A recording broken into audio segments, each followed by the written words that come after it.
आमे प्रथमे किछि मुग डाली को लो फ्लेम रे भाजी नेबा। मु एठी 1 कप मुग डाली नेछि। मने रखिबे लो फ्लेम रे भाजीबे। भाजी थिबा मुग डाली को एबे आमे काढी नबा। जेतिकी मुग भाजी थिबे एक्जेक्ट सेतिकी अमाउंट रा राइस आपण नेबे। भजा मुग आउ चाउल को आपण पानी रे भिजेई देबे। देखंतु मु एठी वेजिटेबल रे आलू गाजर बोईतालू काटिकी रखिछि। हाफ बोल ग्रीन मटर नेछि आउ गोटे टमाटो को काटिकी रखिछि। अल्प किछि अदा आउ कंचा लंका को छेचिकी रखिछि। सुखा मसला रे गोटे बड़ इलायची आउ छोट इलायची दालचीनी तेजपत्र जीरा सुखा लंका नेछि।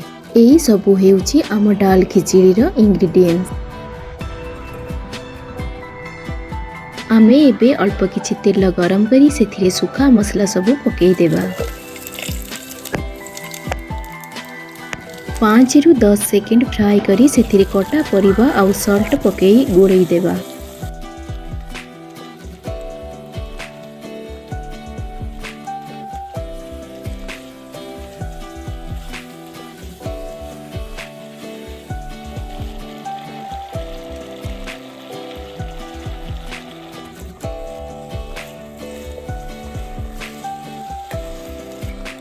गोटे रु 2 मिनिट परे आमे छेचिकी रखिथिबा अधा कंचा लंका को पकेई टिके फ्राई करि नेबा।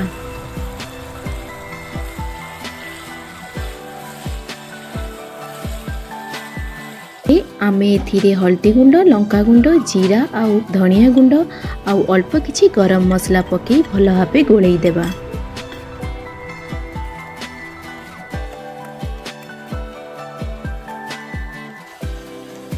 एबे आमे एथिरे टमाटो पकेई गोटे रु 2 मिनिट फ्राई करि नेबा।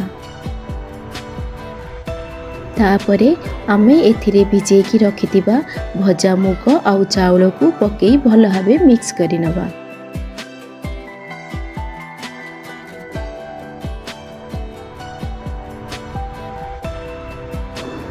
एबे आमे एथिरे 2 कप गरम पानी देबा।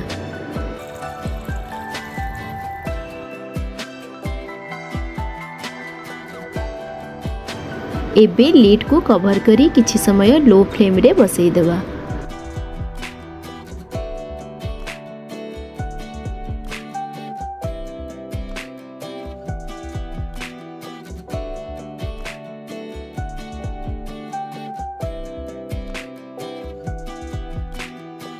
मझिरे मझिरे चेक करे नबा नहले तळे लागि जिवो।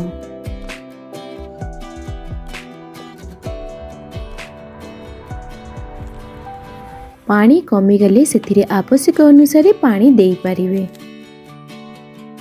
मने रखिबे अति पानी देबेनी कि अति सुखिला करिबेनी।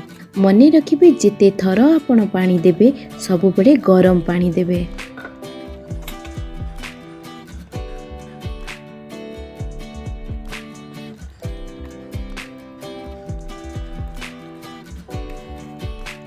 डाल खिचड़ी ऑलमोस्ट हो सारिलानी।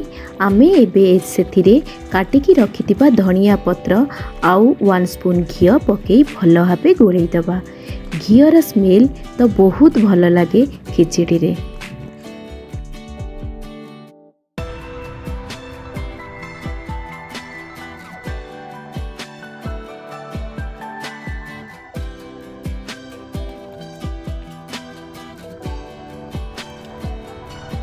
देखंतु बनिगला आमर खिचड़ी।